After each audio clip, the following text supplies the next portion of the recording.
सुप्रभात मित्रांनो, मी शुभम स्वागत करतो आपल्या यूट्यूब चॅनेलवरती. आणि मी घेऊन आलो अजून एक नवीन व्हिडिओ जो की राहणार आहे आपल्या एक्स्ट्रीम 125Rच्या थर्ड फ्री सर्व्हिसचा. तर माझा 6,600 समथिंग काहीतरी ओढो झाला आहे. 7,000ला सर्व्हिस होती, पण मी थोडीशी लवकरच करतो जर गाडीची कंडिशन खराब झाली होती आपल्या. आणि एक लॉंग राईड पण प्लॅन केली, तर ते नक्कीच पुढच्या व्हिडिओमध्ये कळेलच. तर मग आता मी जाणार आहे सर्व्हिसिंगला. तर सकाळी 10 वाजलेत, मी गाडी सोडणार आहे आणि ते दुपारून या म्हणलेत. मी कॉलवर बोलणं झाले, मग आत्ता जॉब कार्ड बनवून दुपारी 3:30 वाजता वगैरे या, समोर सर्व्हिस करून देतो.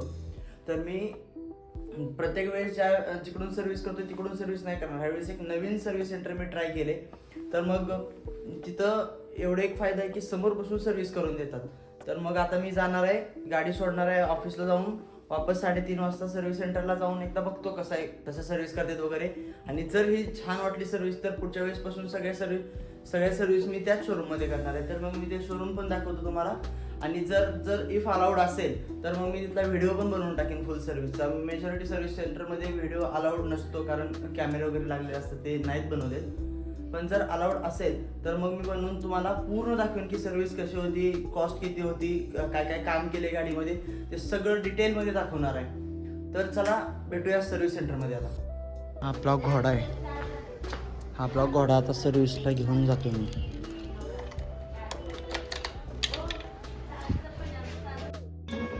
आता आपली गाडी वॉश होऊन आली आणि आता सर्व्हिसिंगला घेते आतमध्ये. तर बघू कशी सर्व्हिसिंग होती.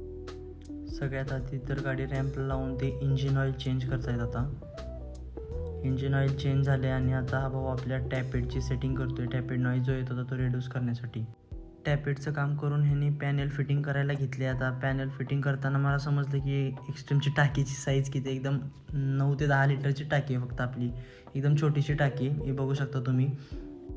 टाकीचं पूर्ण कवर आणि साईडची फेअरिंग सगळी उघडलेली आहे त्याने. आता हे पॅनल फिट करायला घेतात गाईस. तर आता आपल्या गाडीची थर्ड सर्व्हिसिंग झालेली आहे आणि नमः शिवाय हिरो पुणे इथून मी थर्ड सर्व्हिस केलेली.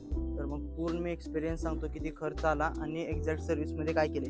गाडी धुवून पॉलिश वगैरे करून दिली होती. आणि हा सर्व्हिसिंग नंतर मी 2 दिवसांनी व्हिडिओ बनवतोय, वेळ नाही मिळाला म्हणून. तर मग थोडीशी घाण झाली आहे गाडी, त्याला इग्नोर करा, मी धुवूनच घेणार आहे गाडी तशी. पण मी तुम्हाला आता डिटेलमध्ये सांगतो सर्व्हिसमध्ये काय काय केलं होतं. मी माझ्या सर्व्हिसच्या 1-2 दिवस आधीच गाडीमध्ये काय काय प्रॉब्लेम आहे ती नोट करायला चालू केलं होतं. पूर्ण असे इथं 13 पॉईंट काढलेले आहेत आणि त्यात ह्या 13 पॉईंट सोडून बाकीची जी होती ती नॉर्मल सर्व्हिस होती आपली. तर ह्या 13 पॉईंट सगळ्यात आधी होता माझा चेनचा नॉईज.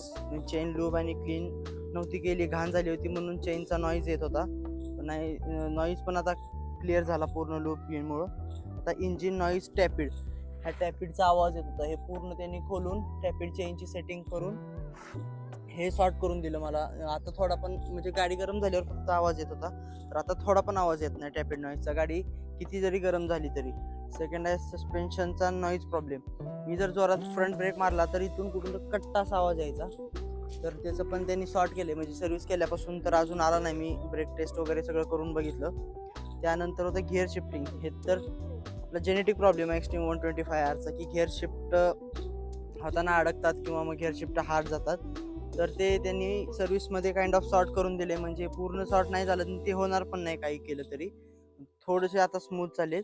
फ्यूल कॅप ब्लॉकेज, म्हणजे मी जर पेट्रोलची टाकी उघडली ना तर इथून असं गॅस बाहेर येतो. म्हणजे इथून जे प्रॉपर एअर बाहेर जाण्यासाठी जे व्हेंट्स आहेत ते कचरा किंवा धूळ वगैरे जाऊन ते बंद होतात. तर ह्याला पण पूर्ण त्यांच्या एअर गननी साफ करून दिलं त्यांनी. मायलेज, सर्व्हिसिंगच्या आधी गाडी मायलेज देत होती 43-44, मॅक्स 45 ते 50च्या मध्ये देत होती नीट चालवली तर. तर मग आता मला गाडी 50+ देते मायलेज, कारण माझी जास्त रनिंग तर सिटीत असते आणि सिटीत भयानक ट्रॅफिक असते, म्हणून 50पर्यंत देते. चेन पूर्ण लूज झाली होती, त्यामुळं खालची जी अंडरबेली सायलेन्सर आहे त्याला चेन अशी घासत होती, त्यामुळे जरा आवाज येत होता. तर ती चेन टाईट केल्यावर झाला. परत थ्रॉटल चेक, रिअर ब्रेक वगैरे सगळं त्यांनी चेक करून दिलं. म्हणजे थ्रॉटलमध्ये काय प्रॉब्लेम नव्हता, पण मी एकदा चेक करायला सांगितलं होतं. आणि रिअर ब्रेकमध्ये इथं पाणी ते पूर्ण त्यांनी खोलून रिअर ब्रेकचे सगळे ते ब्रेक पॅड जे आहेत ते पूर्ण घासून दिले त्यांनी. मग त्यामुळे त्यांचा आवाज पण गेला. आधी खूपच आवाज येत होता रिअर ब्रेकमध्ये पण. तर बाईक पेअरिंग म्हणजे मोबाईलला कनेक्ट होत नव्हती. परत मला कळालं की जर अँड्रॉइडला कनेक्ट केली तर होत नाही, पण जर मी iOS ला कनेक्ट केली माझ्या तर होती. मग हा फोनचा प्रॉब्लेम आहे ॲक्च्युली, तर तो बाईकचा नाही आहे प्रॉब्लेम. आणि नंतर पॅनल फिटिंग, जर आपण हे पॅनल बघितले हे खूप लूज झाले होते, कारण इन्शुरन्ससाठी 2 महिने तर 1.5 महिना पूर्ण बसून होती गाडी, मग हे पूर्ण लूज झाले होते. तर त्यामुळं त्यांना मी सांगितलं तर ही पूर्ण आपली गाडी खोलून त्यांनी पूर्ण पॅनल फिट केली. कारण तिथं कॅमेरा चालू होता म्हणून सर्व्हिसिंगचा व्हिडिओ बनवायचा अलाउड नव्हतं, पण मी थोडे क्लिप्स म्हणजे शॉर्ट्स टाईप व्हिडिओ घेतलेत. मी तुम्हाला दाखवतो की बिल किती झाले. तर गाईज हे आपलं बिल आहे सर्व्हिसचं. टोटल माझे 874 रुपीज झालेत. तर त्यातलं 480 रुपये घेतलेत त्यांनी इंजिन ऑइलचे, आणि परत 85 रुपीज ऑइल फिल्टर आणि गॅस किटचे 41 रुपीज, आणि त्यांचे आता काय घेत असं त्यांचे टोटल 150 आणि 118 रुपीज ते त्यांचे घेतल्यात. त्यांनी काहीतरी लावलं इथं, तुम्ही बघू शकता BRDHL, आणि हे इंजिन नंबर इनग्रेविंग जे काय केलं पण नाही, पण त्यांनी घेतलं. सगळ्या म्हणजे तिथं जेवढे आले होते लोक सगळ्यांच्या रिसिट बघितल्या तर हे 2 तिथं कॉमनच होते, काही करू नाही करू. असं मला वाटते जरा इंजिन ऑइल महाग दिले, बहुतेक 440 रुपीजला का काहीतरी आहे इंजिन ऑइल.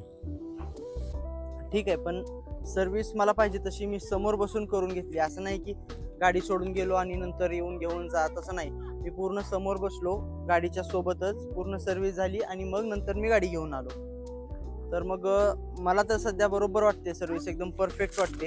आता बघा बाईक कशी दिसते, बघा एकदम असं मॉन्स्टर लुक येतोय गाडीला.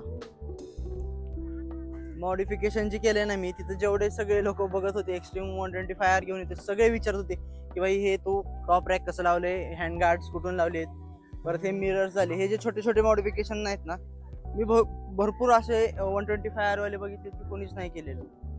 तर ते सगळे विचारत होते. बाकी ओव्हरऑल एक्सपिरियन्स माझा 1 नंबर होता त्या शोरूमचा. मी रेकमेंड करतो तुम्हाला पण 125R असेल तर करून घेऊ शकता तिथं सर्व्हिस, कारण मी ह्याच्या आधी दुसरीकडे पण केलेले आहेत तिथं मला खराब एक्सपिरियन्स मिळाले.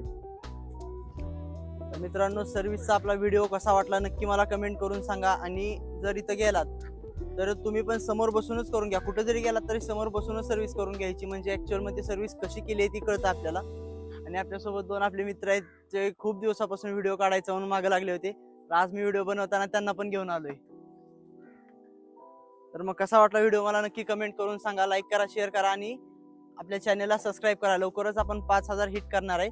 आणि दुसरी गोष्ट म्हणजे आपली एक मोठी राईड होणार आहे, आणि तो मी 2-3 पार्टमध्ये बनवणार आहे, कारण एक अप्रॉक्स 1,500 ते 2,000 किलोमीटरची राईड होणार आहे.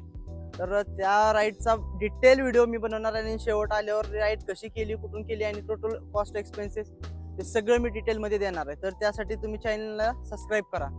तर चला भेटू आपण अजून एका आपल्या नवीन व्हिडिओमध्ये. तोपर्यंत बाय.